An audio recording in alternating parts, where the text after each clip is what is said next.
Hello everybody, it's David again. Worst YouTube channel ever. Wanted to shoot a video today while I'm sitting here on a lovely Sunday afternoon. Not a lot going on. We're all sitting at home like we should while this thing passes over. And wanted to make a video today. I've got a new brand, new to me, that I wanted to introduce and also give you guys a update on some Tampos and custom projects that I had been working on. A couple videos ago, I started showing you some work on a tampo removal that I was considering and working on just to show how easy it is to do. This is the 1949 Ford F1 that was the Hot Wheels mainline. And the reason I wanted to show this, I want to encourage anybody that is thinking about starting to learn how to do custom projects. Take the first step, do some tampo removal projects on your cars. It involves two things. It involves a dry erase marker and a paper towel, and that's how I got started. Next up is the Nissan Silvia S13. Look how incredible these come out. It is simply a matter of coloring on your car the marker going where the tampo is, and then removing it and repeating the process. And then at the end of it all, you've got a really slick, clean car. And the reason I wanted to give you guys updates on these is custom work can be daunting if you look at it like I did and look at the finished product that seasoned professionals are putting out. That's not how anybody starts. They start with these kind of projects right here. Just knocking the tampos off this Mazda Repu. This was this just had a kind of a race livery. I believe it's the Outlaw. And all I did was wipe them off, and now I've got a nice clean truck. And frankly, that's how I started on my customs.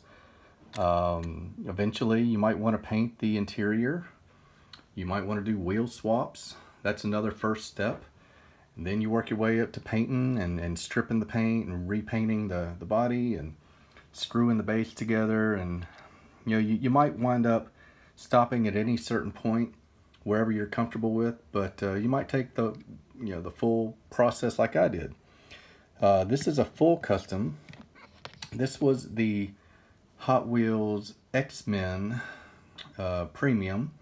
I have stripped the paint. This was the 1969 Nissan Skyline van.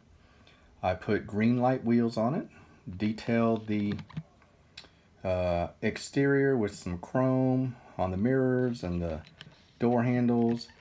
Had a real slick decal set sent to me from a gentleman in Australia called custommyhotwheels.com. This is a authentic Japanese license plate. Really adds a whole lot to the finished product. Some chrome on the back, and then basically just a full overhaul. I love making vehicles look classic to the era, and this was one of my favorites that I've done. This was a new color for me. I'm going to put this over here.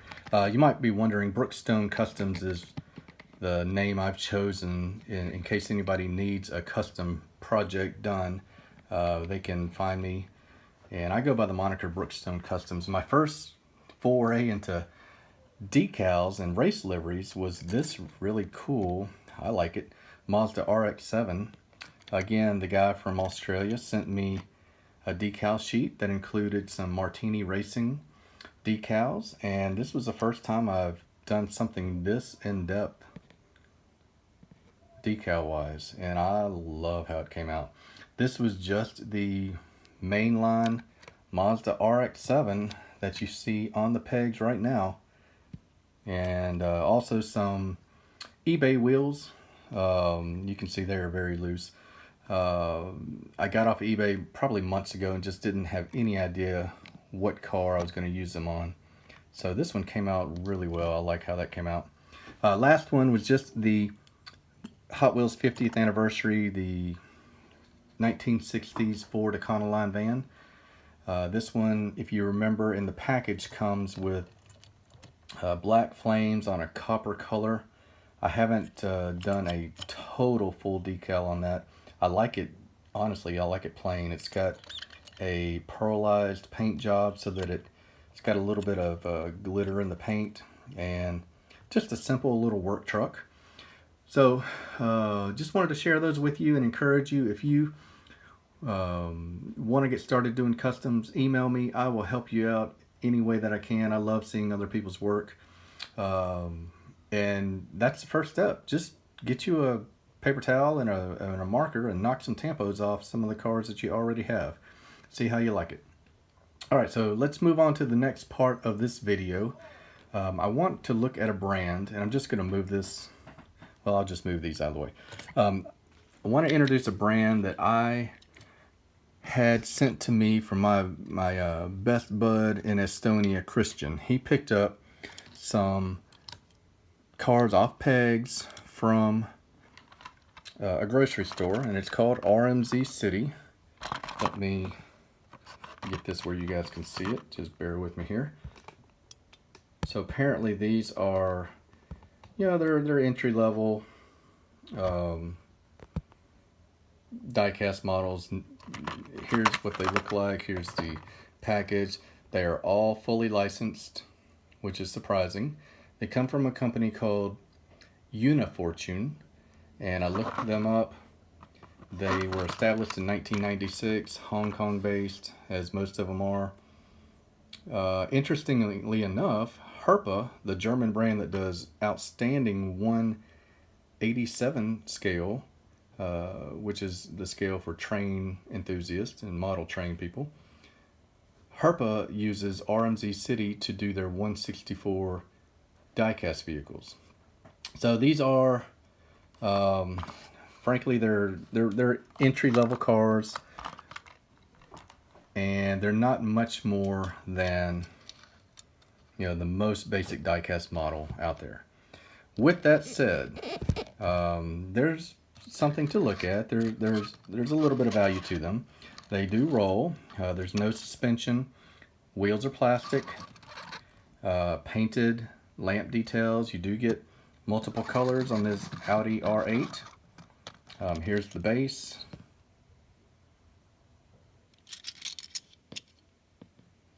Not a lot to look at. Just a little bit of car information. But honestly, the paint job is not terrible. The casting is not terrible. These appear to be true 1/64 scale because they are a little bit smaller than normal. Just for example, just for comparison, here is that Mazda Silvia, the Audi R8. Audi's just a little bit smaller. But, the knock on them is going to be the wheels. It's going to be plastic base. And so I wanted to take a look at what these would look like with good wheels. So here's another one. This is the Aventador SV Coupe that they offer. You get painted lamps on the front. You get a badge.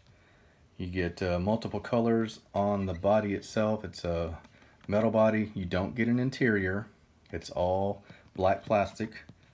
These are some green light wheels that I put on there. I think you'll agree. It doesn't look awful.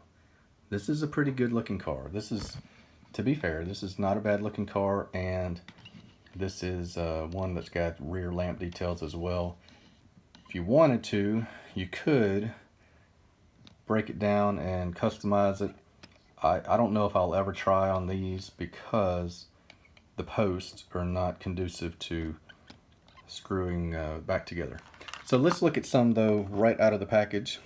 This is the Maserati Gran Turismo MC. I don't have a whole lot of Maserati. I, of course, love it because it's European and very stylish, high-end car. On this one you get a badge, you get the grille detail, you get front lamps painted, and that's about it. No interior, rear lamps, pretty crummy wheels, but the casting itself is not bad. You have to concede that. And to be at the price point that they are, it's, you know, it's just another brand for you guys to consider. Here is the Aston Martin. This is a 2018 Vantage. Again, all the same specs on it, front and rear, no interior, badge on the front, pretty standard. The scale all seems to be proportionate for the vehicles, and that's not a bad casting.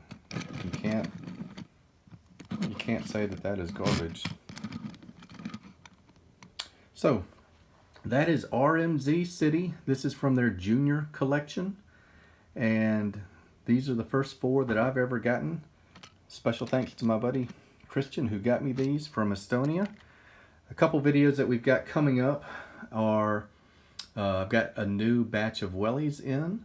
I've got a lot of new pickups from the stores around here that I've been hunting, and I do have a special group of cars coming out of Russia. I got my first package in the mail yesterday from Moscow, so I was pretty pumped, and I'll be looking at some Russian cars very soon. So I will talk to you guys on the next one. Hope you guys stay safe, and I will see you when I see you.